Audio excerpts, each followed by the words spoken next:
Hey viewers! Cluster series here. Today, I have something very interesting. Few days ago, I saw an unusual news in the newspaper.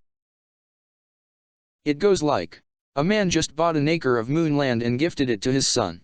Yes, you heard that right, it's moon land. And this is not one of a kind. But also, there are many others like this.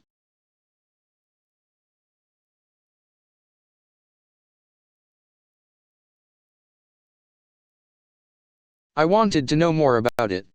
So, I started where it must be started. Yes. It's the Google. And I got a bunch of websites selling the moon.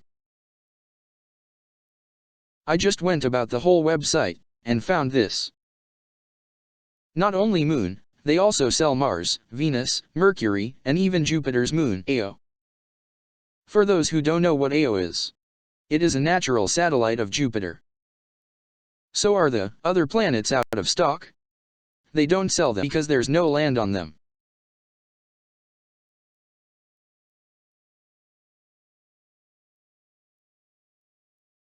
According to the website, the price tag of moon says, here is a piece of moon land I added to cart ready to check out.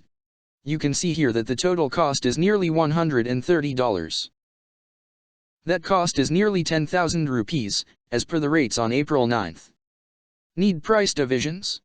Well, here it is.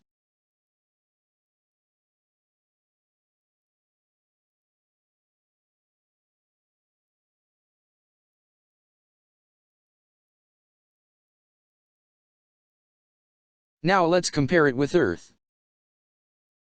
For that I just Google it up. And it seems that the price is always between 1 to 8 lakhs. Which on average gives 4.5 lakhs per acre. Looks like moonland is very cheap, so I will buy large moonland and build a fence around it. No, that's not how it works.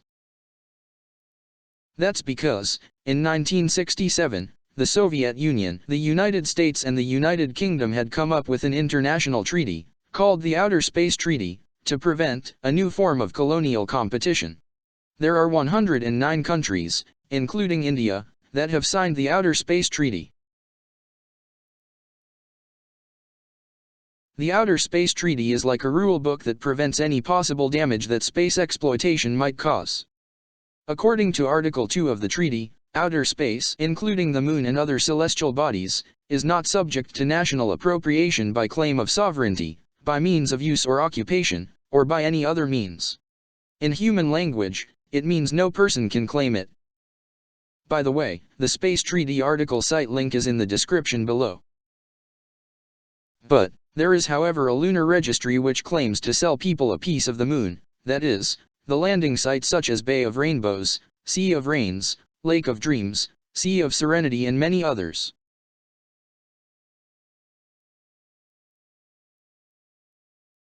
Any person who owns moonland through the lunar registry is claiming so in compliance with the Lunar Settlement Initiative. That page says, you buy the moon, but it doesn't belong to you. Confused? The property claims are offered in order to finance the exploration, settlement and development of the moon and its resources. So you shouldn't say, hey, that's my land, you can't just land your rocket there. According to the Lunar Settlement Initiative, 95% of the sale proceeds per acre of property shall be deposited in an escrow account that shall be controlled by an independently elected board of governors. The whole point of this is to accomplish the goal of returning humans to Luna, Earth's moon. Then, what will I get if I buy the moon? You will get a lunar property claim, engraved deed, a satellite photograph of the property, and an information sheet detailing your land. But there's one thing that I cannot understand. Why should we buy something that is common to all people? Comment below.